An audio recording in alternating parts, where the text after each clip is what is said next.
A few weeks ago it was the Titanic Quarter 10k marathon, and the sight of all those fit, healthy people sprinting past made me deeply ashamed of my couch potato ways.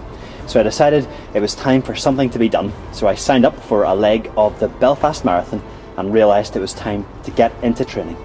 Okay, so we all know what it is to get into training. You pick something that you can do. For example, a lap around the Odyssey Arena, and you just keep plugging away at it day by day, keep doing the same thing, the same training exercise over and over again, until you notice that day by day your form is getting better and better. You're getting fitter and fitter as you keep doing the training exercise.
So that's the difference between training and trying. When we train for something, we do something that I can do today, run a lap of the Odyssey, so that at some stage I can do what I can't do today, run a marathon.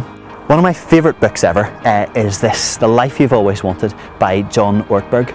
And he bases it all on that idea of the difference between training and trying. He notices that the Apostle Paul uses the example in the Bible of living life like a runner training to win a race and win a prize. And he says that we can do exactly the same thing in our spiritual lives as we might do trying to run a marathon. We can try to instantly solve everything and achieve everything, to forgive someone, to break a habit, to have a fantastic prayer life, to understand every word of the Bible. We try really hard, but if we think that it's just a simple quick fix, we usually end up failing, and that's how we get discouraged and just give up on the whole thing. John Ortberg and the Apostle Paul say how much better to treat it like an athlete training for a marathon, to do what I can do today so that someday I'll be able to do what I can't do today. So here is your Doc May Day Marathon Challenge. What's the equivalent for you of doing that lap of the Odyssey? What's something that could help you to train rather than try?